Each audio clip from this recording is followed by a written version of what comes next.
Well, the stole that I am wearing today was gifted to me many years ago when I first became a pastor in the United Church of Christ. A stole is something a pastor wears, and it symbolizes the towel that Jesus wore around his shoulders when he washed the feet of his apostles at the Last Supper. So it's a reminder for us that we are to be of service to one another. This stole was made in Guatemala, and you see that it has commas on it. Some of you know that the comma is the symbol of our denomination, the United Church of Christ. And some may ask, well, that's a really weird symbol for a church, a comma. But what it means is that God is still speaking. God is still speaking in us and through us. God is still calling all of us to be of service to the world. And that's what the gospel reading for the second Sunday of Epiphany is all about. Jesus is calling his first apostles. We see him calling Philip and Nathanael with just two simple words: follow me. They must have heard something so extraordinary in Jesus' voice. With just those two words, follow me, they dropped everything. They left everything behind and they followed Jesus. Now, some of you know that a calling is sometimes referred to as a vocation. And the word vocation has that root word voco in it. It means voice. There's a voice, the voice of God, an inner voice that's always calling to us, nudging us to share more and more of our light with the world. And somebody who did that was Reverend Dr. Martin Luther King Jr., whose birthday we are celebrating tomorrow. He was a man who really put his Christian faith into action. Most of you know that Dr. King wasn't just a civil rights leader, he was also an ordained Christian minister. And when he was asked, what is the motivating force behind the civil rights movement? He said, the civil rights movement was inspired by the teachings of Jesus. It was the teachings of Jesus that inspired the civil rights movement. Dr. King famously had a dream, a vision. He said he had been at the mountaintop and he had seen the promised land. He had this dream of this beloved community where all people would live as one. And it's the same vision and dream that Jesus had. Jesus called it the kingdom of heaven. He wanted us to bring about the kingdom of heaven here on earth. Now, Dr. King was raised Baptist. He was a Baptist minister. But as he grew spiritually, he kind of broke away from a lot of the very conservative Baptist theology. And in one of his books, Stride Toward Freedom, Dr. King said that he came to realize that Jesus wasn't the sole exception, but the great example for us to follow. This is what he wrote. He said, Jesus realized his true divine calling. He completely opened his life to the influence of the divine Spirit. But to say that Jesus, whose example we are to follow, is the only one, both human and divine, is actually harmful and detrimental. To invest Jesus with such supernatural qualities may make one say, oh, well, he had a better chance for that kind of life than we could possibly have.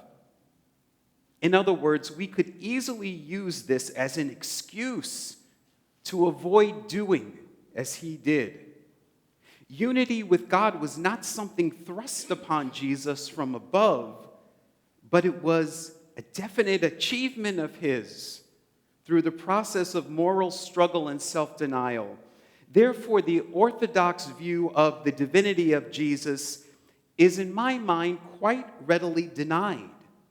The true significance of the divinity of Jesus lies in the fact that his achievement is prophetic and full of promise for every true son or daughter who is willing to submit their will to the will and spirit of God. Jesus was to be only the prototype of one among many. I love those words of Dr. King. Jesus is the prototype, not the sole exception, but the great example for us to follow.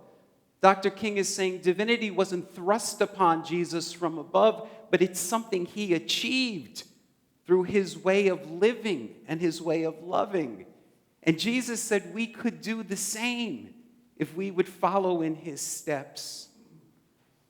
But many Christians today are not following in the steps of Jesus. Father Richard Rohr, who is a contemporary Christian theologian, very popular writer, he said, Jesus doesn't want fans. Jesus wants followers. But many Christians today are fans of Jesus, but they're not willing to follow in his steps. And I think I know why. Because it's hard. And look what happened to Jesus and Dr. King. Jesus and Dr. King were both leading popular countercultural movements, movements of inclusive love, movements of social justice. But a lot of people didn't want to hear those words.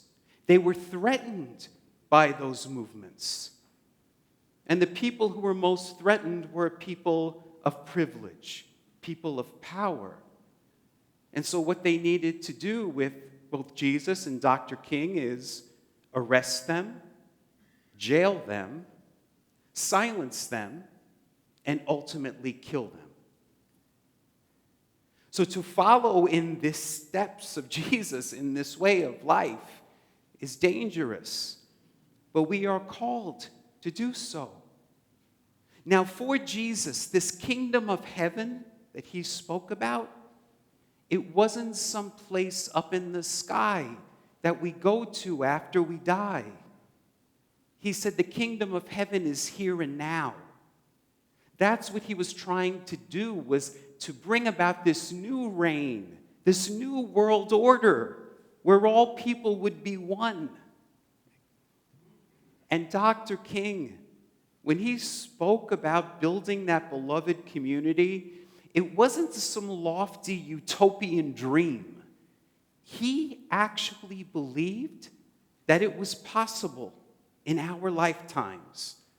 And of that, he said this: our goal is to create a beloved community, for love builds up and unites.